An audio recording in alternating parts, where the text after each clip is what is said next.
settle in. I see people are still coming. I see empty spaces. Make yourselves comfortable. While you settle in, can you tell me, has anyone built a neural network in this room? Raise your hand. OK, quite a few. And among the others, if I say things like, let's say, convolutional layer or cross-entropy loss, if it rings a bell, if you know what I'm talking about, raise your hand. OK, a few as well. All the others, you will not be able to follow.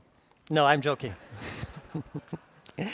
No, this talk is specifically designed to take all of you developers through the learning curve. And today we will build a neural network together from scratch to something that I believe is a good quality neural network. And if some of you have seen other talks from the TensorFlow without a PhD series, today we will be focusing on the latest advances in visual processing neural networks and what are the architecture ideas that go into a good neural network today.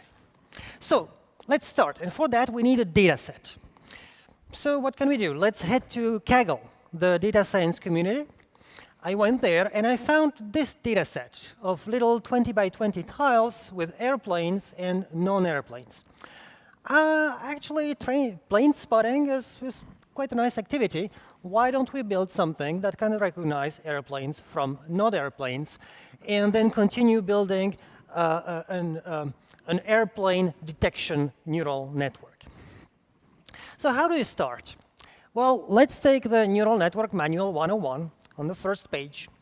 And on the first page, it says, this is a fully connected or dense neural network. So the image comes in as a set of pixels, and we flatten all the pixels into one big vector, and we will be processing that big vector. The white circles you see are neurons. So a neuron in a neural network will always do the same thing. A neuron does a weighted sum of all of its inputs, and then feeds this sum through what is called an activation function. That's just a function, number in, number out. But in neural networks, this activation function is always non-linear. This is the key thanks to which neural networks can solve non-linear problems. So you can layer those layers of neurons. The second layer, instead of doing weighted sums of pixels, does weighted sums of the outputs of the previous layer. You can have as many layers as you want, and then at the very end, I added a layer with just 2 neurons. And here, since I'm building a classifier, something that will classify those images into airplane, non-airplane, my hope is that with the correct weights, these 2 neurons, one of them will have a very strong output when this is a plane, and the other one will have a very strong output if this is not a plane. So we will need to choose the activation functions correctly. And again, looking at the Neural Network 101 manual, most of the time, the activation function you use is called a ReLU. And the manual says if you're building a classifier, there is one exception. On the very last layer, you will use a different activation function, which is called softmax. So I will dive into those two on the next slide. But first, let's write the code for this. So this is what it looks like in TensorFlow. The first line just flattens all the pixels as one big vector of pixels. And then in TensorFlow, you have this high-level API, which can instantiate an entire layer in one line. So here I have instantiated my 3 layers, the first one with 200 neurons, then 20, and the last one with 2 neurons. As you see, the intermediate layers are activated with this ReLU activation function. And at the end, I need to do something different. So if you are building a classifier, let's follow the recipe. The recipe says if you're building a classifier, the last layer must have the softmax activation function, and you will compute now some distance between what your network is predicting and the correct answer. We are doing here supervised training. So we don't know initially what those weights are. We are doing weighted sums, but we don't know what those weights are. And we will be feeding examples into this model where we know the answers and comparing what the model is predicting against our answers. So we need a distance function. And in a typical classifier, the distance you will use is called cross entropy. I don't even necessarily need to know at this point what that is. TensorFlow actually has a function, a combined function, that applies this loss softmax activation and computes the cross entropy distance between what the network predicts and the correct answer. This is called a loss, or error function, and that's what we want to minimize. So as soon as you have built your layers and computed a loss, an error function, TensorFlow can take over. You pick any of the optimizers that are available. Here I chose Adam optimizer, and you kindly ask it to minimize this loss. This will give you a training operation, which TensorFlow will then repeat in a loop. And what happens in this training operation is all the training magic.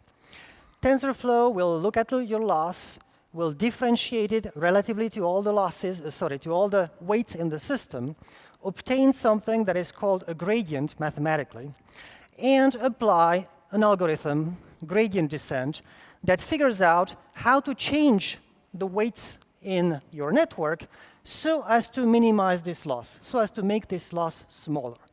And so you will be feeding in images and correct answers in batches, and at each batch, TensorFlow slightly adjusts the weights in your network so as to make the loss, the distance between what your network is predicting and the correct answer, smaller and smaller and smaller. That is how you train a neural network. So just a little look at those two activation functions. So here's again just one neuron, okay, weighted sums of all of its inputs.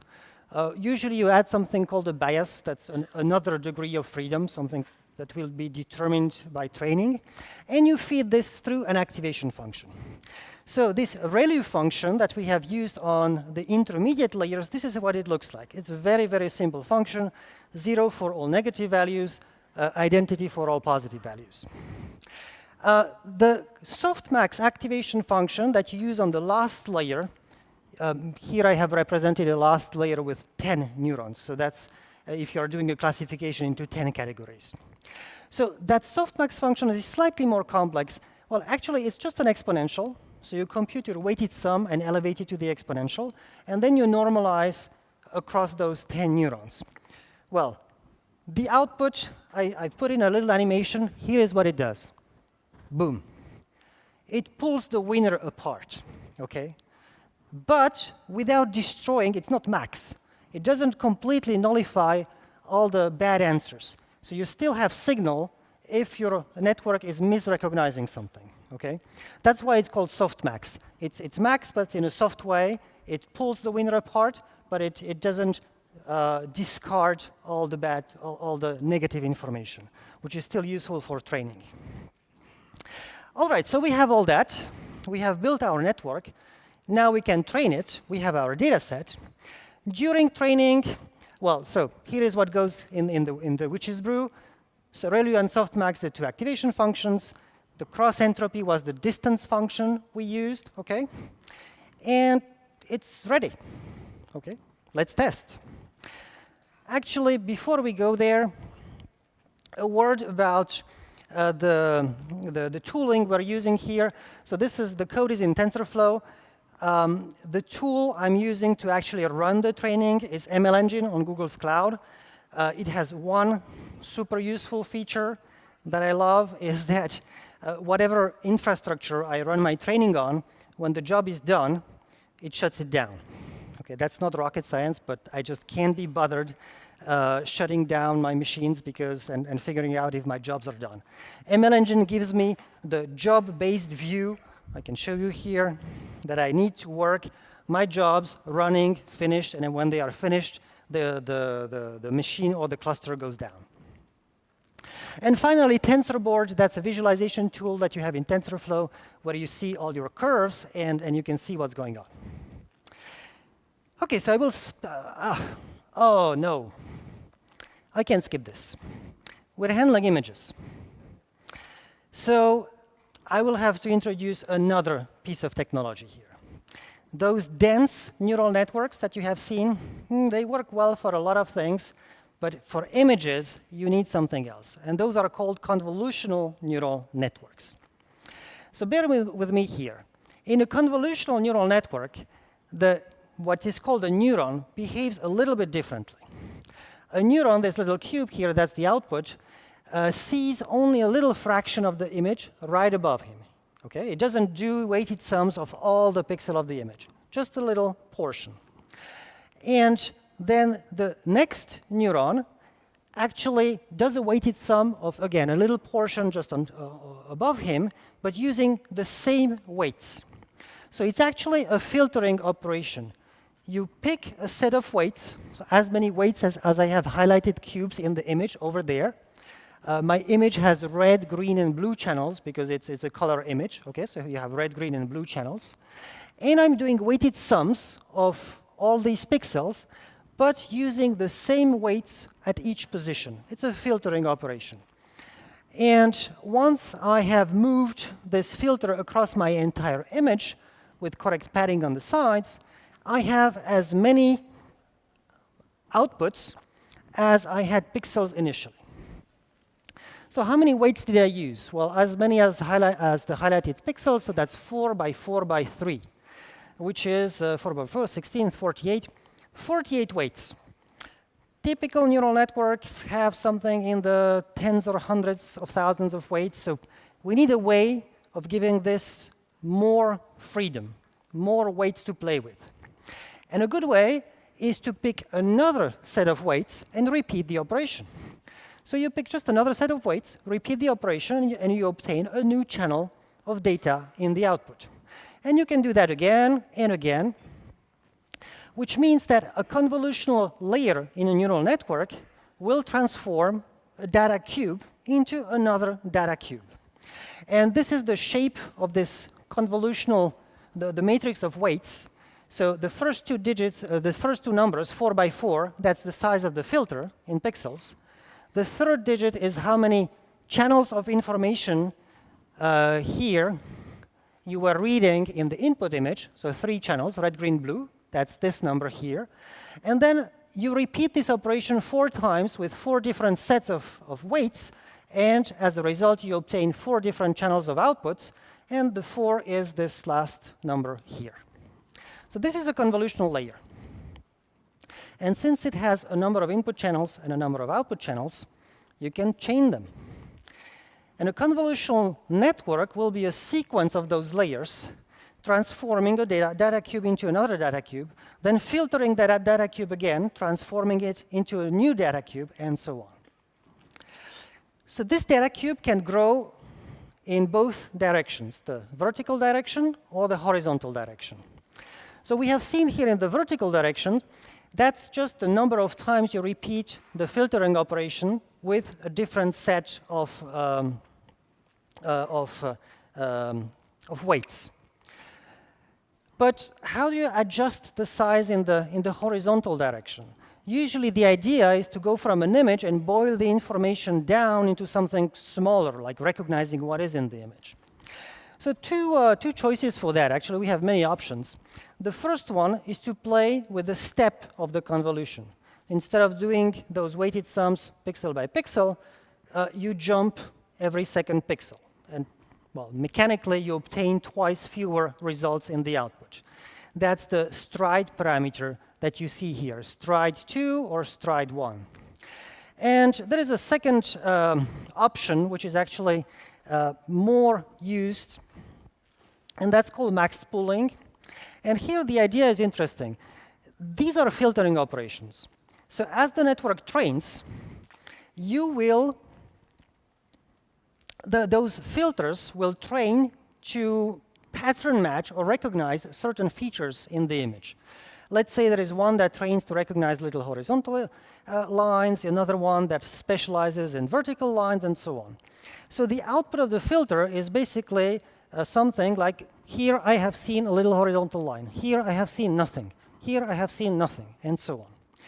The max pooling operation takes 4 of those in a square and just keeps the max.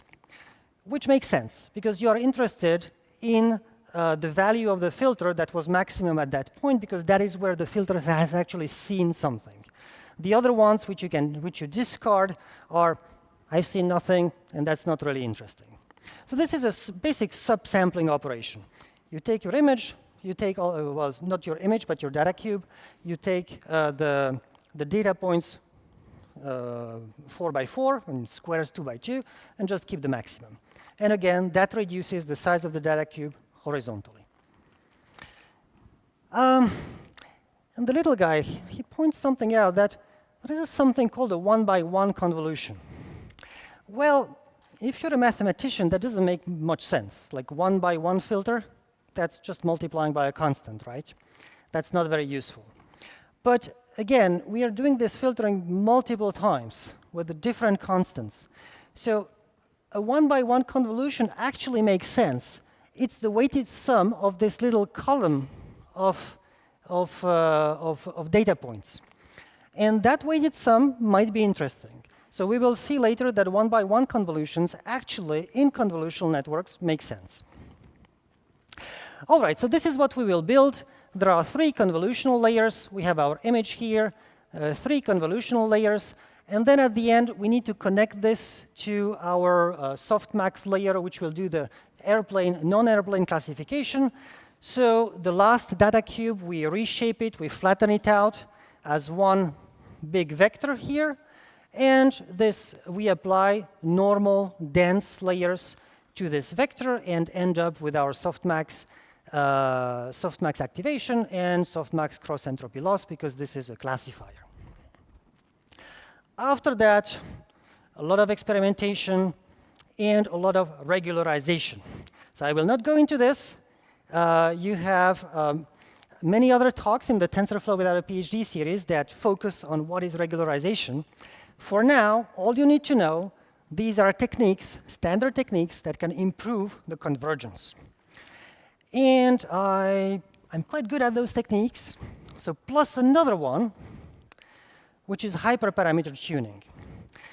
As you have seen, there are many parameters here. The size of the filters, the number of layers, the strides, and so on and so forth. You can, well, if you know what you're doing, you know the acceptable ranges for those parameters. But still, it's a lot of work to explore this parameter space. So that's why ML Engine gives you this hyperparameter tuning module, where you just define your space and say, go ahead, try all the combinations.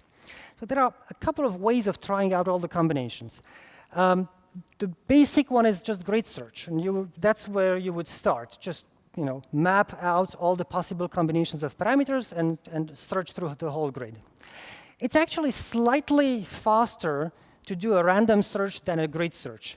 That's a bit counterintuitive. We are rational people. I like the grid, but it turns out random is slightly better. But ML Engine does a third algorithm that is called Bayesian optimization, and I won't go into this one. It's something where from one set of runs, it can mathematically determine which part of the parameter space has been mapped and where it's still missing information, and focus on that other part of the parameter space in an optimal way.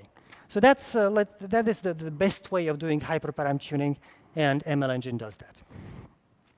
How? Well, this is how you package your files to go to ML Engine. Just your Python code in a folder, and a config file which usually has just this in it, scale tier basic GPU, which means one machine with a GPU, and then you go run. The run is here. You use the gcloud command line, gcloud ML Engine job submit training, and you train. If you add these lines here to the config file, you start, instead of starting a normal training job, you start a hyperparameter tuning job. So what did I do here? I said, I want to maximize some metric. That is a way of specifying what your metrics are in your TensorFlow code. So here, my accuracy. I want 50 trials, 10 trials in parallel. again, Bayesian optimization, so it derives useful information from trials for the next ones. So it's better not to run all the trials at the same time, even if you have the necessary hardware. And then you say which parameters you want. So I have one parameter called LR2, which is an integer, min-max values, the scale. This other one is a categorical parameter, and it will try all those parameters in some optimal way. So using all this, the network you have seen here, this one, plus my best knowledge of regularization techniques, plus hyperparameter tuning, I was able to bring this network to an accuracy of 99.6%, and I was very, very proud of myself until I tried this network in real life. Let me show you a demo. Well, first of all, just a little trick. How do you transform a classifier into a detector? It's actually fairly easy. If you have a big image, just cut it out in 20 by 20 tiles, slightly overlapping and maybe at different resolutions, which you resize then to 2020. Run the classifier. Wherever you see a plane, you put a box there, and you have a detector. So here we have that San Francisco, and this was my very first model. This one, not yet very good, just the data I had, not much regularization, not much hyperparam tuning. I guess it looks like it's doing something. It's not completely horrible, so it's encouraging. Then I used my best skills to hyperparameter tune and regularize the hell out of this, and I obtained my 99.6% accuracy model, which I will now run for you and wait for it. And it's absolutely horrible.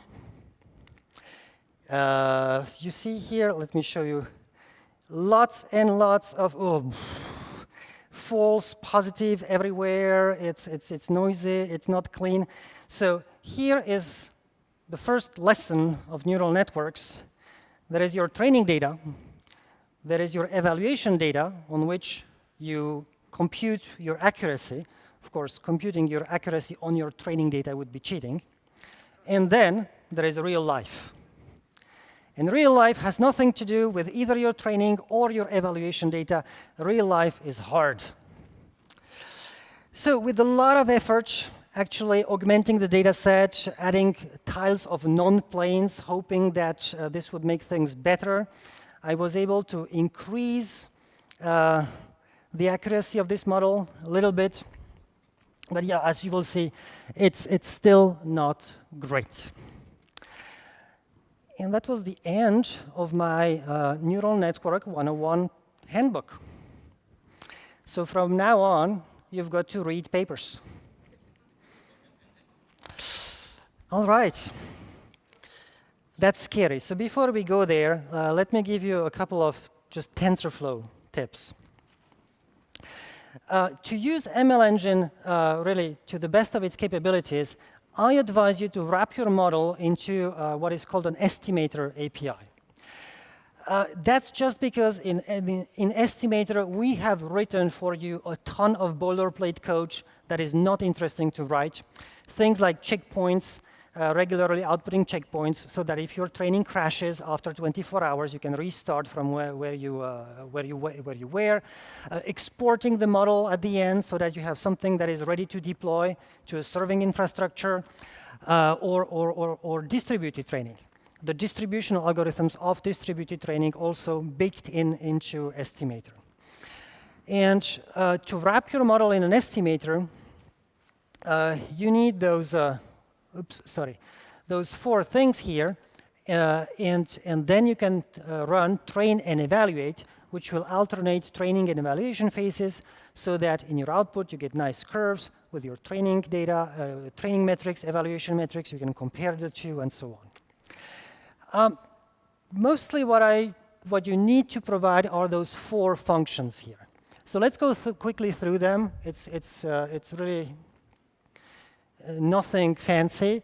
The model function, it's your layers. Okay, that's your model. And then it returns whatever a model is supposed to return, the predictions, the loss, You put the loss into an optimizer, and you've got this training operation, which the estimator will run in a loop, and whatever evaluation metrics you care about.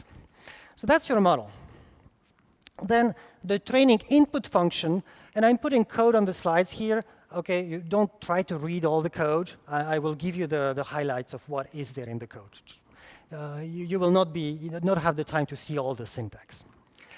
So the training input function, that's the function that will define how your data goes into the model. And I use this Dataset API. And that's really good because this Dataset API is designed for out-of-memory datasets. You define what your dataset is, and then as your model is training, the data is loaded, and the loading triggers the loading of additional files from disk if the dataset does not fit in memory. And by the way, no dataset ever fits in memory. I mean, no real dataset. So here, for example, I'm reading images, and well, focus on this here. The dataset is initialized from files, get matching files in a directory, all the files in a directory. And then I like this syntax. It's really the workflow I'm used to. I apply some loading operations, which will load those files and decompress them and so on. I usually need to shuffle my data to batch it into batches because the training always proceeds by batches, and usually I repeat it indefinitely, and my data set is done. And finally, the serving input function. So Estimator also saves periodically a snapshot of your model, which is ready to be deployed again on ML Engine. ML Engine has those two parts. One is for training. The second one allows you with one click to put your model behind the REST API. But for that, when your model will be listening behind this REST API, it will be receiving data in a certain format, and usually you want to do stuff with that before feeding it into your model. So if you don't, this is the do nothing pass-through serving input function. But if you do, this is the serving input function, which I used to first decompress the incoming images from JPEG to pixels. And then I also implemented right in this the scanning operation. You remember, to transform a classifier to a detector, you need to cut your image into little 20 by 20 tiles overlapping at different resolutions. Actually, I was able to do this on the fly in the deployed model. This is the code, so it's about 10 lines. Don't read it, but I find it interesting that I was able to do this on the fly in the deployed model. And the demo I was showing here, this is a JavaScript UI, which is calling into ML Engine, sending a part of the image to ML Engine, and then getting the results back. So this is actually live. All right, so we need to read papers. There are many papers. For detection and image work and detection, there are many papers. I want to talk about these two. And a little bit about the others, but mostly focus on the big ideas. And the first big, oh yes, and I need a new data set, unfortunately, because now I will be doing a real detection. Those 20 by 20 tiles of planes and airplanes, that's no good any longer. Now I want to handle big images and directly output a square box around each airplane. So I had to build my own data set. In this case, it was actually possible. I built myself a little JavaScript UI, and then I went clicking on airplanes. And well, it was about a day of work, so not so bad here. All right, so let's start with this Inception. This is the paper that really brought to the table some of the big ideas in this space. On this side, you see what the Inception model looks like. So all those little squares are called convolutional layers. And what you see is that it's weird. I told you before that convolutional layers should be sequenced, just piled up, one layer, next layer, next layer, next layer. And here, we see branches and then things coming back. What is that? So the big idea here is that you are somewhere in your convolutional neural network.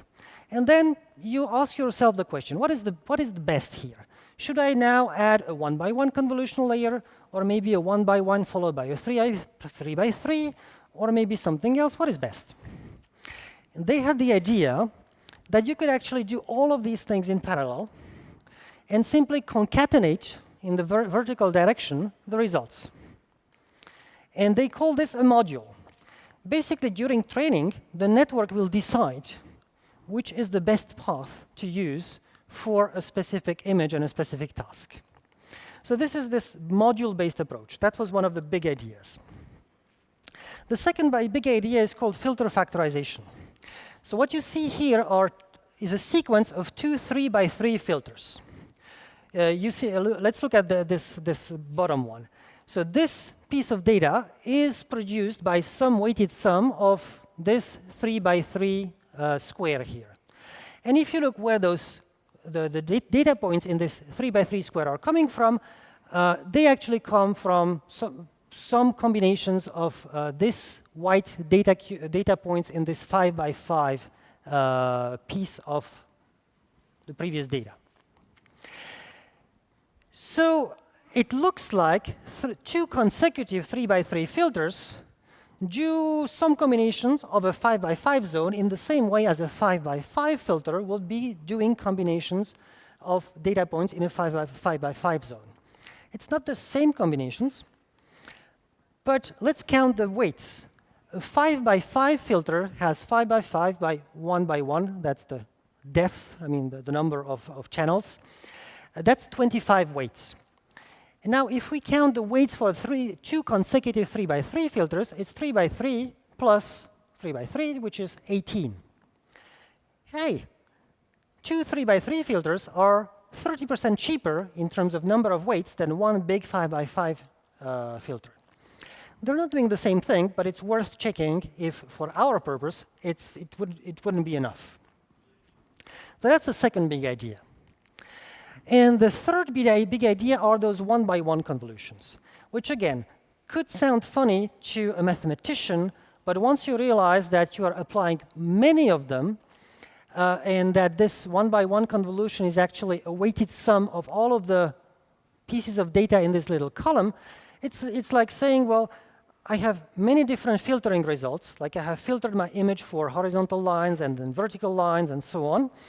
And maybe the feature I'm looking for is some combination of those filters. Sometimes I'm looking for only the horizontal line and a little bit of the vertical ones. The 1 by 1 convolution can give me the right combination for that purpose. Of course, the weights defining the combination will be trained. And one more. This one is a bit of cheating. So at the very end, you do your convolutional layers, and at the very end, you want to classify, if you're building a classifier. So let's say classify in 5 classes. Typically, you would take the last data cube here, reshape it into a vector, apply a dense layer, and then softmax activation, and you've got your 5 classes. But if all you're trying to do is obtain 5 numbers, there is an easier way. Those dense layers, they connect everything with everything. They tend to be heavy in terms of weights. There is an easier way. You need 5 numbers. OK, let's take this cube of data, just slice it up horizontally like a piece of bread in 5 slices, average those 5 slices, and you've got 5 numbers. You can apply softmax activation on it if you want, and you've got the same thing with 0 weights. So it's a lot cheaper. But warning, it only works if you care about global information and only global information. If you want to classify an image as dog versus cat versus sunset, yeah, this will work. If you actually care about the localization of stuff in your image, like we do, you are averaging your filtering output across the entire image. So you will lose that information. So not good for our purpose here, but still an interesting idea. To put this all together into a simple architecture, the Inception architecture is a bit complicated for my taste, but this squeezenet paper actually put all of this in a very elegant architecture. They said, let's build everyone out of these kinds of modules. So we start with the one-by-one convolution, where we usually reduce the horizontal size of our data cube. And then we have a parallel module, which is one-by-one convolution and a 3-by-3 convolution in parallel. We stack the results, and the stacking usually increases the number of channels in the data cube again. So they call it a squeeze and expand layer. And when you put those two together, they call them fire modules. And your full model becomes a nice succession of fire modules, max pooling operations, which decrease the size of your data cube horizontally. Then again, a sequence of fire modules, then you decrease the size again horizontally, and so on. It's simple, and I find it elegant. So let's build it. But I wanted to test this squeezenet idea against a more traditional, layer architecture. And we'll go into the YOLO paper, You Look Only Once. That's the detection paper, which we will use to actually produce our squares around airplanes. In that paper, they had this very simple architecture that they called Darknet. And I thought, well, maybe we can compare the two. So you see on the squeezenet size, we have these squeeze modules here. Here. One by one, followed by, in parallel, a 3-by-3 and a 1-by-1 convolution, and then the max pooling operation, and then it continues. So you see the data cube is a small one, squeezed, then it's expanded, then it's squeezed, then it's expanded, and so on. On the other side is just a sequence, and actually the depth of the cube is roughly constant until the end. And we just have these max pooling operations which restrict the size of the image horizontally. So we'll see which one fares better. Now, how do we actually detect airplanes? This is what the YOLO algorithm does, and it's You Look Only Once. It's a one-shot detector. It's not You Live Only Once. It divides the image into a grid. And it will say, well, each grid cell will now produce a certain number of boxes. So each grid cell will be designed to output 4 values, which is xy, the center of the box, the yellow box here. And the center can be anywhere in the grid cell. So x and y are between -1 and 1, relatively to the center of the grid cell. And it will also compute the size of this box. The size can be anything. Okay, so the box can grow to be as big as the image itself. Okay? It's not constrained in the grid cell. And also some confidence factor, which tells us whether if there is a plane here or not. Okay. And you can adjust how many of those boxes each grid cell is able to generate. 1, 2, 3, we will see what's best. This is the loss they have in their paper. Okay, please allow me to simplify it a little bit. The first line actually is kind of okay. It's the error on the position of the box. So you compare the box you have against your ground truth, and you see that it's a square of differences of the center. So that's the error on the position. I like that. The second one is the error on the size of the box. Well, they had rectangles. I have only squares. So let's kill the height, only width. And for some reason, they thought it was, oh no, in the paper, they argue why they put in the square root of the size and not the size itself. I didn't understand that, so I removed it. The next thing is the error. So this is on detected airplanes. What is the error on the confidence factor where you had an airplane? Here I just replaced the ideal value by 1. When you have an airplane, the ideal confidence is 1. The next line is the same thing for boxes where you do not have an airplane. So there the ideal is 0. And the last line, they were detecting many categories. They were actually detecting cars and dogs and blah, blah, blah. I have only airplanes. The last line for them was the misdetection error, detecting a car as a dog. I have only airplanes or not airplanes, so I don't care about this. They also, so this is a composite loss. So they had this idea that maybe the different parts of this loss should be weighted differently. Again, I didn't understand why, so I removed them. And that's about it. So the only thing that is still left, and that is a hard problem, is this operator they called 1, which is actually the assignments between the boxes you generate and the ground truth. And that's not an easy problem.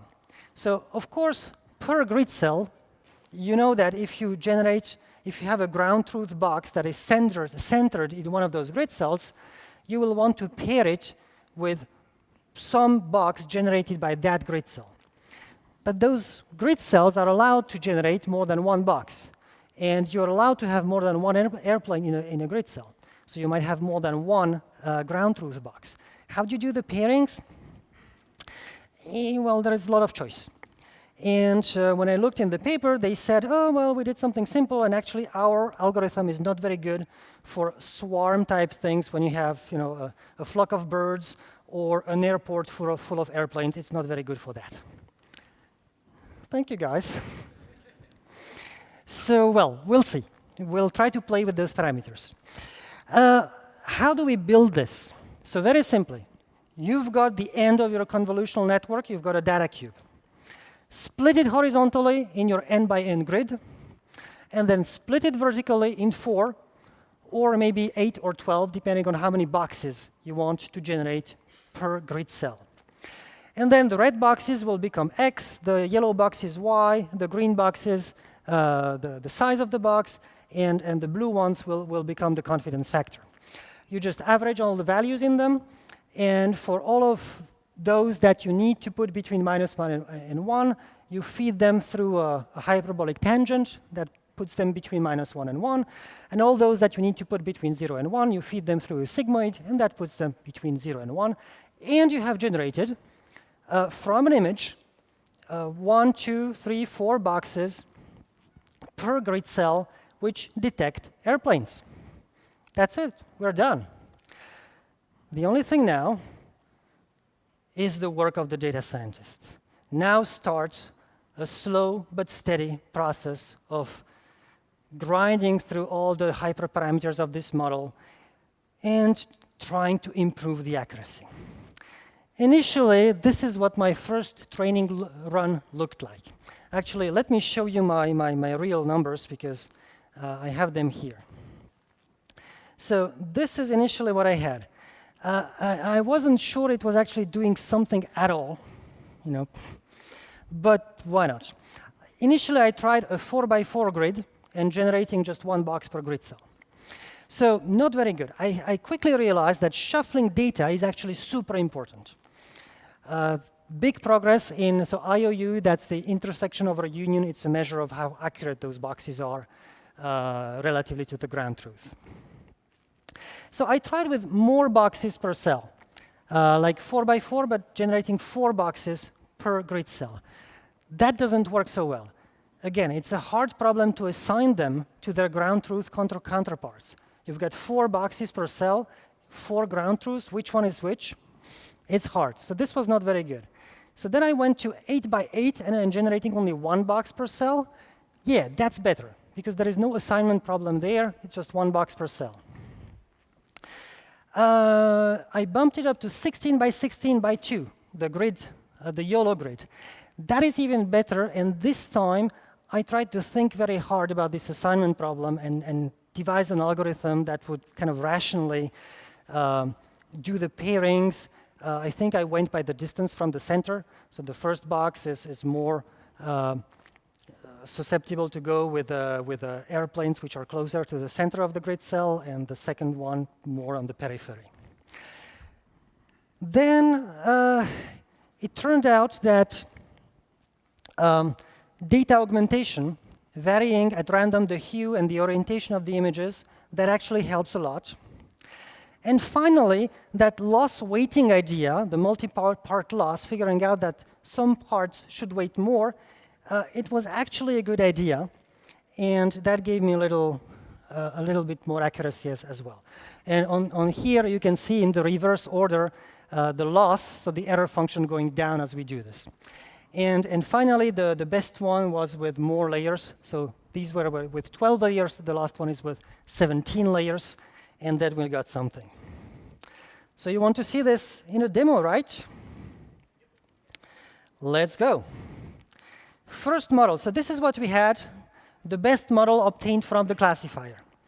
Now let's try our first 16 by 2. So that's the YOLO grid.